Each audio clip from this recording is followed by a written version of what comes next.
Good, what is it? It's still good morning for me here in the Pacific Northwest. I'm Zara Indigo. It is the 8th of November, and I'm going to couple an Anubis Oracle card for you today.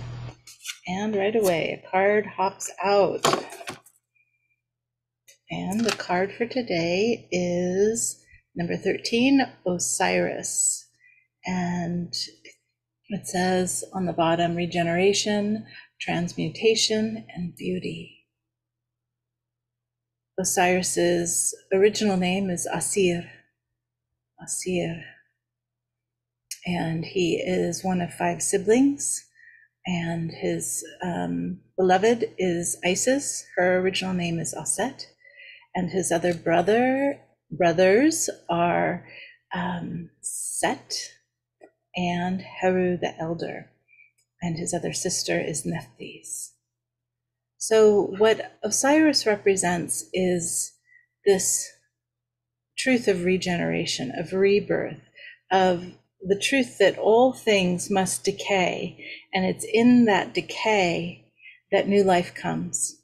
Right now here in the Pacific Northwest, all over, the trees are dropping their leaves, right? They went from their green summer vibrancy, and then they started shifting color into all kinds of colors, reds and oranges and goldens, some of them even like purples. Oh, it's stunning. And those leaves fall to the ground. And in falling to the ground, they begin to decay, they break down, and in that decay and breakdown, they nurture the soil and allow it to have the nutrients it needs in order for the new seeds to sprout. In many ways, that's what Osiris or Asir represents. In this card, you see he is floating in the River Nile. What's hard to see here is there's a little bird right here, right next to his head. And what is so important to me about that bird is that the bird has no concern, no fear, no need to move or fly away, because Osiris is so serene. He is a part of the environment. He's a part of the landscape. The bird and he are all part of the same whole. He's holding in his hand an ankh. You can see that here. And the ankh can mean many different things. It could mean life. It can mean the breath of life. It can mean the unification of Upper Egypt, which is like the upper part where the delta is that spreads out, and Lower Egypt where the river comes, and the line in the middle is where the two lands were unified. It can also represent the uterus, the top part being the vessel that life is created within, and the bottom part being the phallus. And it's when those two come together, right, that life happens. We cannot have life without the unification of the sperm and the seed, or the sperm and the egg. And so the ankh represents life in that way. What else is important about this card? Well, we have the roots of the tree, right? The tree is well rooted, and there's all this kind of growth that's coming up around him.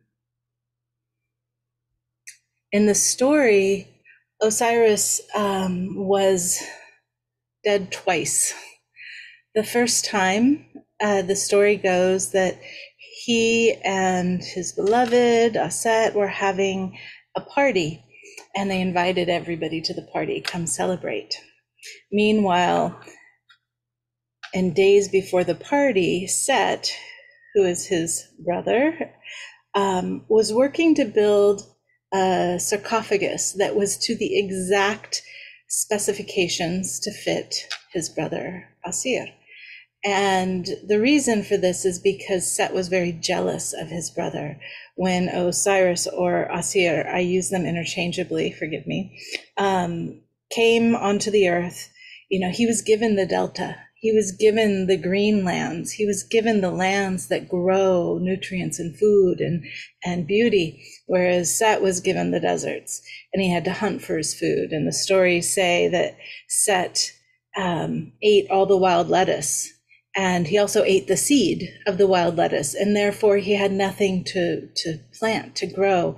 And so he's hungry, right? Life is hard in the desert, and he's jealous of his brother. And so he schemes to kill him.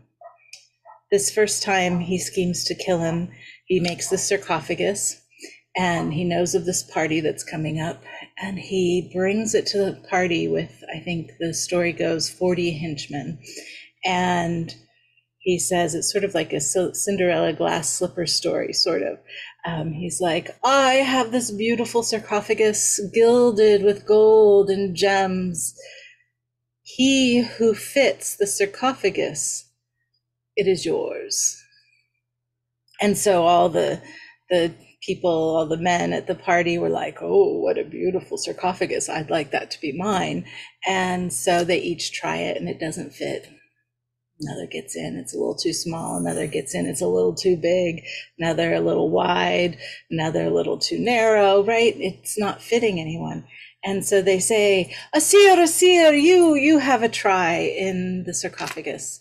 And so Asir lays down in the sarcophagus, and it fits like a glove, or like a glass slipper, or like a sarcophagus that was designed and made specifically for his exact dimensions. And so as he lays there, the 40 henchmen come and they slap the lid down and they nail it shut and they throw it in the river. And of course, I'm sure all the party goers are like, oh my goodness, right? But then there he goes, floating down the river. Floating down the river. And in this image, we see him floating down the river. And the story goes on. He floats down the river, and down the river means going north to the Mediterranean. And he comes out into the Mediterranean, and the sarcophagus stops at the bank somewhere near Byblos, ancient Byblos. And there a tree grows, and here we have this tree in the card. A tree grows around the sarcophagus, and it grows to be this huge, huge, towering tree. And within it, within the heart of this tree, is the sarcophagus with Asir. And the king and the queen of the land are building their palace, their castle, or whatever it is that they built back in those days. And they find this beautiful towering tree, and they know that this tree is strong enough to be the central beam or the central column to hold up their palace. And so they cut it down, they build their home, and therein lies Asir, within the tree, within the palace, within this foreign land.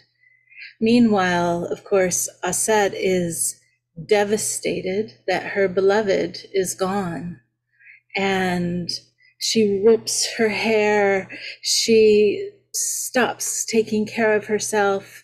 She starts wandering the land, up the river, looking for him, yearning for him, mourning him, grieving deeply the loss of her beloved.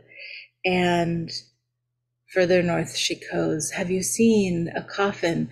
No. Have you seen? She asks the people as she moves along to the north. And then she comes across some children that are playing, and they're playing with a little sarcophagus in the river. And she asks, have you seen, this sarcophagus float by? And they said, oh yes. And so she continues, she knows then she's on the right track, right? And she goes a little further, and she finds herself in the town of Byblos, the city, or the village, or whatever. And she stops at a well to get some water, and there's some children playing there, and she's, at this point, you can't recognize her as the goddess Aset. Her hair is matted and dirty, and her clothes are ripped and grayed from being not cared for, and yet she's Isis. And so she even with all the grief that she has this pure heart and this mothering instinct. And so she's very kind to the children by the well.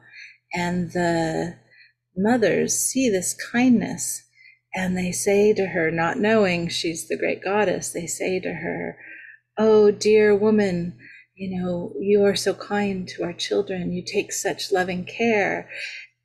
The queen of the palace is in need of someone to help care for her baby, her new baby."